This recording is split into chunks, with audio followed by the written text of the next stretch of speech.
So walk us through the process of new clients, how they typically come to you and what that looks like after they first reach out to you.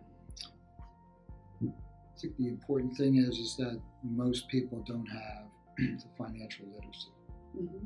They rely too much on their investment portfolios. Mm-hmm. Okay. When you're retiring, it's a whole different game. Quite frankly, I think at that point it's great to have investments. They rely too much on the investment advisor and they don't do enough planning. And that's very disturbing to me and that is frankly, I get a lot of pushback in that area. Okay.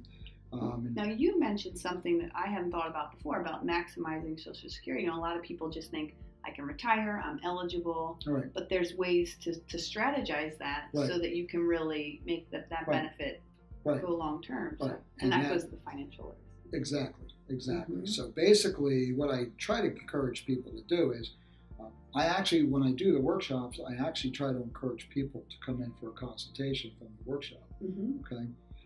If nothing else, to get more personal. Mm-hmm.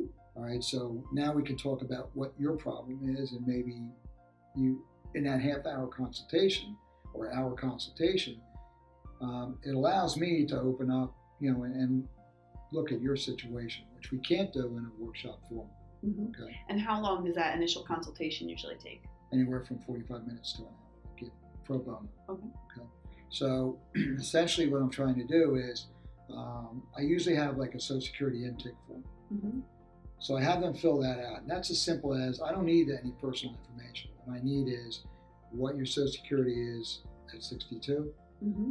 If you're not 62 or turning 62, 66 or 67, whatever your full retirement age is, and then 70. Okay. Take that information, and then what I want to know is I want to gather more data. Like, Becca, do you have a pension? Mm-hmm. Okay. How many pensions do you have? Do you just have one pension? Okay. Get that. I don't, because pensions don't really exist in companies pension, anymore. That's a whole different topic. But for the baby boomer generation, right. for sure, and even retirement accounts. Right. And so you have the pension, you have the Social Security. So they're pretty much guaranteed income streams. Mm-hmm. Okay. Most pensions do not have what's called a cost of living adjustment. Mm-hmm. Okay. Social Security does. Okay. So you do have that. Okay. So what we try to do is we try to maximize those assets. I consider them assets. Okay? Right. So the best way to do that is I use what's called a bucket approach, which is I segment, it's called time segmentation, or I might have 4 or 5 buckets, and each one of them, all of them have what's called the floor, which is your income needs. So in that fact finder that I have you fill out it's what I call a financial profile. So what do you need each month to survive? Right, money coming in, money mm-hmm. going out. We want to maintain your standard of living when you retire. You don't want to, reduce your standard of living. Okay. Mm-hmm. Now you may downsize and all that kind of stuff. Or, do you have a mortgage? Does it make sense to pay off your mortgage or not? Do you need a new car? How often do you buy a new car? So you factor in those things. So you're supporting any kids?